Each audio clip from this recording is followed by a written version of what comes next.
ભાવનગર સમરસ girls હોસ્ટેલમાં ભોજન સુરક્ષાને લઈ વિદ્યાર્થીઓનો વિરોધ એસડીએમ દોડી ગયા હતા। ભાવનગરની સમરસ ગર્લ્સ હોસ્ટેલમાં ભોજન અને સુરક્ષા મામલે વિદ્યાર્થીઓની મુશ્કેલી ભોગવી પડતી હોવાને લઈ વિદ્યાર્થીઓની એકઠી થઈ બેસી ગઈ હતી। ભોજનમાંથી જીવજંતુ, પીધેલી સિગરેટ, દૂધ, છાશમાંથી પણ જીવજંતુ, ભોજન માટેના પાત્રોમાં પણ સાફ સફાઈ બિલકુલ હોતી નથી, ભોજન પૂરતા પ્રમાણમાં આપવામાં આવતું નથી ને પાણીનું પ્રમાણ વધારે હોય છે તેવા આક્ષેપો કર્યા હતા।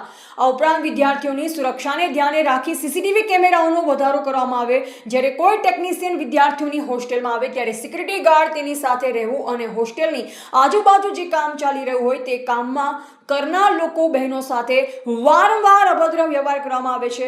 વિદ્યાર્થીઓની હોસ્ટેલમાં વપરાશ માટે પાણીની વ્યવસ્થા નથી અને ગરમ પાણીની સુવિધા હોવા છતાં ગરમ પાણી આવતું નથી અને વિદ્યાર્થીઓને તેમના ઘરે જવામાં જબરજસ્તી રોકવામાં આવે છે। વાલી સાથે વાત કરવા છતાં રજા આપવામાં આવતી નથી તેવા આક્ષેપ કર્યા, જે પગલે એબીવીપી પણ આમાં જોડાયેલ અને એસડીએમ પણ આ ઘટના બનતા દોડી ગયા અને વિદ્યાર્થીઓની વેદના સાંભળી હતી। દિશા છે અને હું આ સમરસ હોસ્ટેલમાં છેલ્લા 3 વર્ષથી રહું છું। સમરસ હોસ્ટેલની બહાર સુરક્ષાનો કાંઈ છે જ નહીં। ત્યાં માણસો અમુક ભાઈઓ હોય છે, એ કપડાં કાઢીને ઊભા હોય છે અને અમને હેરાન કરતા હોય છે। અહીંયા 2 કેબિનો બનાવી છે, ત્યાંથી અમને કેવી રીતે જોતા હોય છે, અમને હેરાન કરે છે બધાય। તો અહીંયા અમે ફરિયાદ કરે તો અમને એમ કે અમારી અંડરમાં નથી આવતું, તમારે કોને કહેવાનું? ત્યાં સીસીટીવી મુકાવો ભાઈ। પાણી ભરવા માટે મારે આટલા માળે જવાના, એમાં પાણી કલાકે તો એક બોટલ પાણી ભરાય।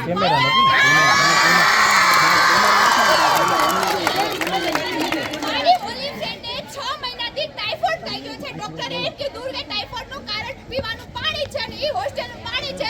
દર મહિને 5-5 હજારની દવા કરે છે। આ પાણીનું કારણ છે, આમાં અમે કેમ રહીએ?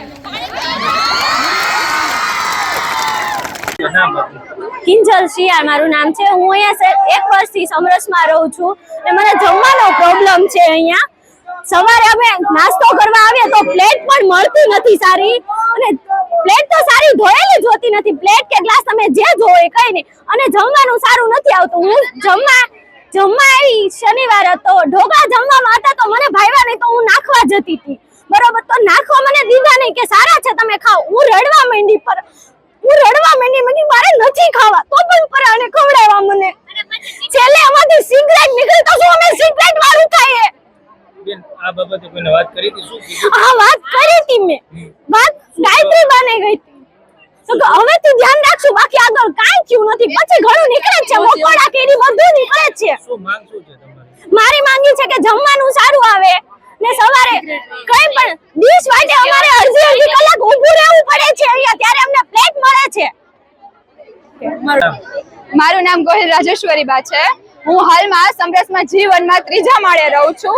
મારે પાણી ભરવા માટે 8મા માળ સુધી જવું પડે છે। 1 થી 8 માળ સુધી કે પાણી નથી આવતું અને એક બોટલ ભરાતા કલાક થાય છે અમારે, અને એ પાણી પણ એવું લીલ વાળું હોય છે કે એ પાણી પીવાથી મારી એક ખુદની ફ્રેન્ડ છે, કાલે એ અલમ પર રહે છે, અત્યારે કાલે રિપોર્ટ કરાવીને આવી। 6 મહિનાથી એને ટાઇફોઇડ થયો છે। ડોક્ટરે એનું કારણ હોસ્ટેલનું પાણી કીધું છે ને એમ કીધું છે કે પાણી તમને હોસ્ટેલનું નડે છે, છતાં પણ ભણવા ખાતર એને અહીંયા રહેવું પડે છે। અમને અહીંયા સગવડતા નથી મળતી એટલી સારી, તો અમારે ભણવા માટે શું અમારે ખુદને સ્વાસ્થ્ય ઉપર પ્રશ્ન ઉઠાવવા છતાં પણ અમને પ્રશ્ન હતો, અમે ગાંધીનગર રજૂઆત કરી હતી તો અમને પર્સનલી માફી પત્ર લખાયું અહીંથી કે તમને જે રજૂઆત છે એ સમૂહમાં છે, એટલે સમૂહમાં જમવાનું ખરાબ આવે જ તે, તો આ બગદાણા છે, આ સાળંગપુર છે, ત્યાં પણ સમૂહમાં જ હોય છે જમવાનું, તો ત્યાં કેમ સારું આવે છે? અહીંયા કેમ સારું ન બની શકે? સરકાર તો બધું માંગે, સરકાર તો બધું અનાજ પૂરું કરે છે, તો અહીંયા કેમ સારી રીતે ન બનાવી શકે? અને ઇન્સ્પેક્શન વાળા આવે ત્યારે તો અચાનક બધું સાફ સુફ હોય છે, ત્યાં સુધી બધું ગંદકી વાળી ડીશ હોય છે। ડીશમાં જમવામાં પણ અમને શરમ આવે એવી તો ડીશ હોય છે,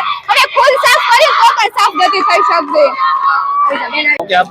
નમસ્તે, દીપિકા કચોટ, અખિલ ભારતીય વિદ્યાર્થી પરિષદ ભાવનગર જિલ્લા છાત્રા પ્રમુખ। આજ રોજ અહીંયા સમરસ ખાતે બહેનોના વિવિધ વિષયોને લઈને એબીવીપી અહીંયા હાજર છે। વિષય એવા છે કે બહેનોને ભોજનની અંદર વિવિધ પ્રકારના જીવજંતુઓ નીકળે છે, કીડા નીકળે છે, સિગરેટ નીકળે છે, પ્લાસ્ટિક નીકળે છે, એવા વિવિધ વિષયો છે। એ બાદ બહેનોને અહીંયા સુરક્ષાને લગતો પણ પ્રશ્ન છે।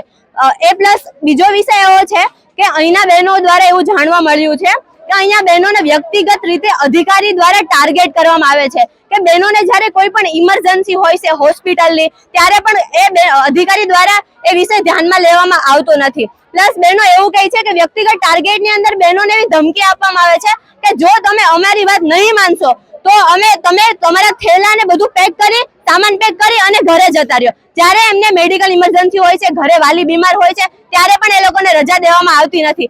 ઇવન વાલી એમની જોડે વાત કરે, એપ્લિકેશન આપે છે, છતાં પણ એ લોકો આ વિષયને ધ્યાનમાં લેતા નથી. જ્યારે વારંવારથી કોઈ અધિકારી ચેકિંગ માટે આવે છે તો ત્યારે બધું જમવાનું ઓકે હોય છે, પણ જ્યારે અહીંયા જે અધિકારી છે મેન પાયલબેન કરીને, તો એ અધિકારી છે એનું જમવાનું અલગ હોય છે. અહીંયા સમરસના જે બહેનો છે, વિદ્યાર્થીનીઓ છે, છાત્રાઓ છે, એમનું જમવાનું પણ અલગ હોય છે. બેન અલગ બનાવડાવે છે જમવાનું અને અહીંના છાત્રાઓ છે એ પણ અલગ ભોજન લે છે. તો એવો વિષય છે બહેનોને ભોજનની અંદર છેલ્લા 4-5 મહિનાથી ખૂબ પ્રકારના પ્રોબ્લેમ થઈ રહ્યા છે. બહેનો બીમાર પણ ખૂબ પ્રકારના થઈ રહ્યા છે. બહેનોને વિવિધ પ્રકારના બીમારીઓ પણ થઈ રહી છે. ઓકે સર, શું નામ તમારું? એમએન ગામિત, નાયબ નિયામક અનુસૂચિત જાતિ, લોકલ મેનેજમેન્ટના અધ્યક્ષ છું. આમની વિદ્યાર્થીઓની રજૂઆત છે કે ભોજન બરાબર નથી મળતું.